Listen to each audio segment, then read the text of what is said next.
Today we're talking about the Christmas desserts that poor British families actually ate. You probably think an old-fashioned Christmas was all about rich plum puddings and mince pies, but the truth is, for millions, Christmas magic was built from stale bread, cheap jam, and desperation. I'm going to show you 12 of these forgotten treats and the ingenious, heartbreaking stories behind them that nobody talks about anymore. Number 12. Treacle Tart. Let's start with Treacle Tart. Not the fancy version I'm talking about, the one your great-grandmother would have made with golden syrup, breadcrumbs, and pastry scraps. Here's why this mattered. During rationing, you couldn't waste a single thing. Stale bread got turned into crumbs. A tin of golden syrup, which wasn't rationed until late in the war, became the centerpiece of Christmas dessert. You'd roll out whatever pastry you could manage, press it into a shallow tin, mix those breadcrumbs with syrup and maybe a squeeze of lemon if you were lucky, and bake it until it's set. The smell alone. Imagine being 7 years old in 1943, watching your mum pull this out of the oven. That golden, sticky sweetness cutting through the cold of a house with limited coal for heating. It wasn't just food. It was proof that Christmas still existed, even when everything else had been stripped away. Treacle Tart was survival and celebration wrapped into one dessert. But Treacle Tart was just the beginning of how families made something from nothing. Number 11. Gypsy Tart. Now, Gypsy Tart is where things get really interesting. This one comes from Kent, and the story goes that it was invented to feed hungry school children. The recipe? Evaporated milk and muscovado sugar, whipped together until it's light and mousse-like, then poured into a pastry case and baked. That's it. 2 ingredients plus pastry. But here's what made it special at Christmas. That dark sugar gave it this deep, almost caramel flavor that felt extravagant, rich, like something you shouldn't be able to afford. Poor families would make this because evaporated milk was cheaper than fresh, and it lasted. You could keep a tin in the cupboard for weeks, and muscovado, it was just dark sugar, but it tasted expensive. When Christmas came around and you wanted to make something that felt celebratory, this delivered. Picture this. A family of 6, maybe 7, gathered around a table in a terraced house with newspaper on the walls for insulation.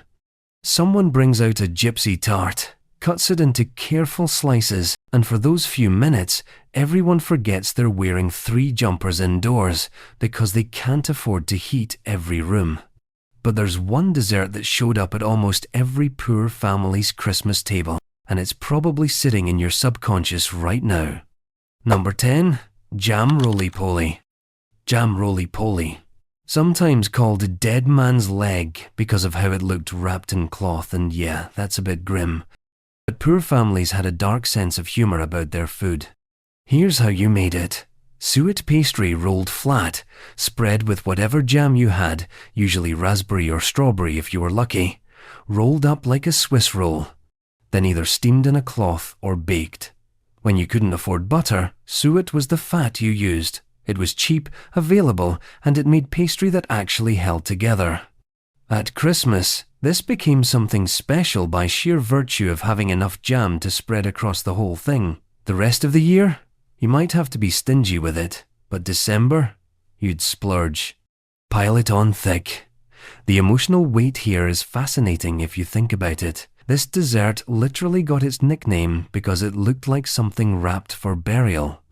But families still made it, still loved it, still looked forward to it. There's something beautifully defiant about that, about taking something associated with death and making it your Christmas tradition. That spirit we're seeing again and again here, but the next one takes it even further. Number 9. Apple Crumble. Apple crumble doesn't sound revolutionary, I know. You've probably made it yourself. But let's talk about what this meant in the 1947. During and after the war, fruit was often scarce unless you grew it yourself or knew someone with a tree. Apples, though, they stored well. You could keep them through winter if you had a cool place. And if they got a bit bruised or mealy, it didn't matter, they'd soften down when baked anyway. The crumble topping was genius-level poverty cooking. Flour, a bit of margarine or lard, sugar if you had it. Mix it with your fingertips until it's like breadcrumbs. Pile it on top of sliced apples with maybe some cinnamon if you were really pushing the boat out. 20 minutes in the oven. Here's what made it Christmas. That brown sugar in the crumble, caramelizing at the edges. The way it filled the whole house with that warm, spiced smell. You could almost see the neighbors' faces when you walked past their windows. Everyone knew someone was having something good. And the best part? You could stretch it. Add an extra apple, more topping, feed more people. But there was one dessert that felt even fancier, even though it was just as cheap to make. Number 8. Queen of Puddings. Queen of Puddings sounds royal, doesn't it? But it's basically a way to use up stale bread and make it taste like you've got money. The base, breadcrumbs soaked in milk with a tiny bit of butter, sugar, and lemon zest. Bake it until it sets. Spread jam on top, usually raspberry. Then here's the magic. Whipped egg whites with sugar to make meringue. Pile it on, bake until the peaks turn golden. Why this felt special at Christmas? Meringue was fancy. It required technique. Your mum or gran whisking those egg whites by hand in a big bowl, watching them transform from liquid to cloud. That meringue turning golden in the oven, getting those crispy bits at the tips. It looked like something from a bakery window.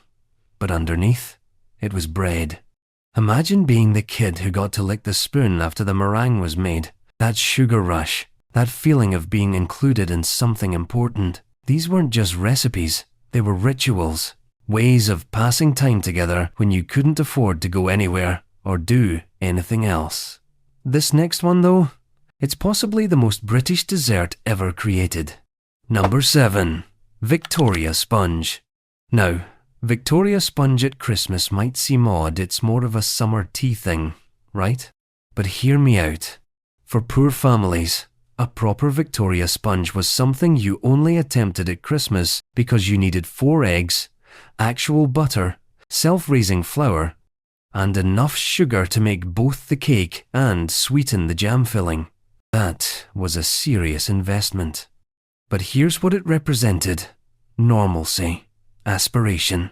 This was the cake that posh people had at garden parties. When a working class family managed to pull one off for Christmas tea, it was a statement. We might be poor, but we can do this too. We can have nice things. The technique wasn't complicated. Cream, butter and sugar, beaten eggs, fold in flour, divide between 2 tins, bake, sandwich with jam and dust with icing sugar. Simple. But the stakes were high. If you overmixed or opened the oven too early, those cakes would sink. You'd wasted precious ingredients. Picture the pressure. Christmas Eve, you're making this cake, and everyone's watching. Your sister's sitting at the table. Your dad's reading the paper, but he's actually paying attention. The oven door is closed and everyone knows you don't open it. Don't even breathe too hard near it. Then it works. The cakes rise perfectly. You turn them out and they're golden and level. The whole kitchen smells like vanilla and butter. And for just a moment, you're not poor anymore. You're just a family having Christmas cake. That feeling of elevation, it shows up in the next one too, but even more dramatically. Number 6. Tunis cake. Tunis cake is wild because most people today have never even heard of it. But in the mid-20th century, this was Christmas. It's essentially a chocolate sponge cake covered in chocolate buttercream, decorated to look like an orange. Sometimes you'd stick a marzipan stem on top. The chocolate was there to make it look like the segments of an orange. And inside, you'd have actual orange flavoring, usually just the zest, because real oranges were expensive and exotic. Why oranges mattered at Christmas? In Britain, oranges were a luxury. They came from Spain, from far away, and they meant Christmas. Finding an orange in your stocking was a genuine thrill. So making a cake that looked like an orange? That was showing off.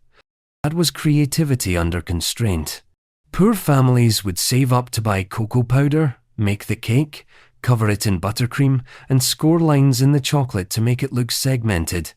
The kids would lose their minds. It looked fancy. It looked imported. It looked like something you'd see in a shop window in London. But it was just a sponge cake with cocoa and orange zest. Maybe 10 pence worth of ingredients, stretched across an entire cake that would feed 8 people with tea. Number 5. Blancmange. If you're under 40, you might not even know what this is. It's basically a set milk pudding, flavoured and coloured, turned out of a mould. Here's the recipe. Milk, sugar, corn flour to thicken it, and flavouring usually almond or vanilla. Sometimes strawberry, if you had the essence. You'd heat it all together until it thickened, pour it into a decorative mould, let it set in a cold place overnight, then turn it out onto a plate. It looked fancy. You turn it out of the mould, and it's got this shape, these ridges, this wobble. It looks like something you'd get at a proper dinner party. Like something middle-class people would serve, but it cost almost nothing. Milk, a spoonful of corn flour, a drop of flavouring, maybe a penny's worth of ingredients total. And you could colour it pink or green with food colouring, which made it even more festive. The wobble was everything. Kids were obsessed with the wobble. You'd put it on the table and everyone would watch it jiggle. Someone would always poke it. That made Christmas feel special. But there's one dessert that might be the ultimate British Christmas symbol. Number 4. Trifle. Trifle at Christmas. This is where poor families got to show off their layers. Classic trifle. Stale sponge cake or leftover Victoria sponge cut up at the bottom. Soak it in jelly, usually strawberry or raspberry. Let that set. Add tinned fruit, pears or peaches if you could stretch to it. Pour over custard. Bird's custard powder mixed with milk and sugar. Let that set. Top with whipped cream or dream topping if you're proper working class, and hundreds and thousands.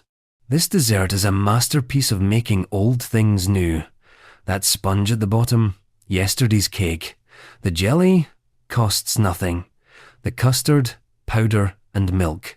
The fruit, tinned, which means it's cheaper than fresh and lasts forever. But when you build it in a glass bowl and bring it to the table, it's stunning. All those layers visible through the glass. The red jelly, the yellow custard, the white cream, the colourful sprinkles on top. It looks like a celebration. Here's the thing about trifle. Everyone got a spoonful of everything. The kid who got the portion with the most hundreds and thousands felt like they'd won the lottery. The dad who got extra custard was quietly pleased. The mum who made it got to sit down and not feel guilty because this was festive. She'd created something that looked like effort even though it was mostly assembly. That visual impact, that sense of abundance, it carried through to the next one too. Number 3. Sticky toffee pudding. Sticky toffee pudding is interesting because it feels modern, but its roots are absolutely in wartime poverty cooking. The base is dates, which were relatively cheap, especially dried ones. You'd soak them in hot water or tea to soften them, then mix them into a basic sponge batter with a tiny bit of treacle or golden syrup. Bake it. Then here's the magic. Make a toffee sauce with butter, brown sugar, and cream, or the top of the milk if you couldn't afford cream. Pour it over the pudding while it's still warm so it soaks in. Why dates? Because they're sweet on their own, which means you need less sugar. They also keep forever when dried. You could buy a bag in November and still be using them in February. At Christmas, sticky toffee pudding felt indulgent because of that sauce. Hot, buttery, sweet. It made the whole kitchen smell like caramel. You'd serve it with a drizzle more sauce and maybe some custard on the side if you were really celebrating. The texture was everything that soft, moist sponge with chewy bits of date, soaked in sauce, still warm. You'd eat it slowly because you wanted it to last, because the warmth felt like love. That's what we're really talking about here, isn't it? These desserts weren't just food, they were physical proof that someone cared enough to make something special for you. The next one takes that even further. Number 2. Syllabub.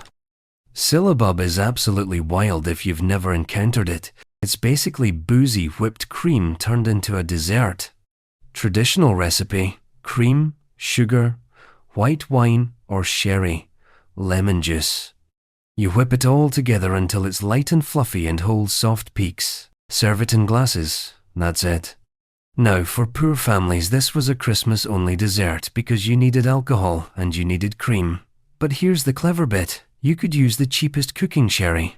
The kind that was basically fortified wine, tasted a bit rough on its own, but whipped into cream with sugar and lemon, it tasted fancy, sophisticated. This was a dessert you served to guests, to show you had standards, to prove that even though money was tight, you knew what proper people ate at Christmas. The ritual of it was important too. Your mum would get out the good glasses, the ones you weren't allowed to touch the rest of the year. She'd spoon the syllabub into them carefully, maybe add a little grated nutmeg on top or a twist of lemon peel. She'd carry them out on a tray like she was serving at the Ritz, and everyone would eat it, slowly, with tiny spoons, making appreciative noises. Because this wasn't just dessert, this was occasion. But some Christmas treats weren't quite as fancy. Number 1. Date and walnut loaf. Date and walnut loaf is brilliant poverty cooking because it's technically a cake, but you eat it sliced with butter like bread, so it does double duty. The recipe? Dates. Walnuts if you could afford them, otherwise just dates. Brown sugar, flour, a bit of butter or margarine, baking powder, an egg. Mix it all together, bake it in a loaf tin.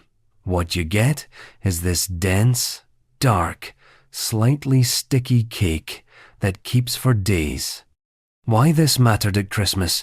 It was something you could make early. December 20th, you'd bake a date and walnut loaf, wrap it in greaseproof paper, and by Christmas Day, it had matured. The flavors had deepened. It had gotten even more moist, and serve it with tea. Boxing Day, when people dropped by unexpectedly, you had something to offer them. Would you like a slice of cake? Made you feel like you were on top of things, like you'd prepared properly. The walnuts were the luxury element. A small bag of walnuts could make 3 loaves if you were careful. You'd break them into pieces, not chop them, so people could see the walnut in their slice. Proof that you'd put proper ingredients in. And honestly, this loaf probably got more use at Christmas than anything else. So in the end, it was never about the ingredients. It was about turning scraps into celebration and hardship into love. If you believe stories like these are worth remembering, subscribe for more videos just like this.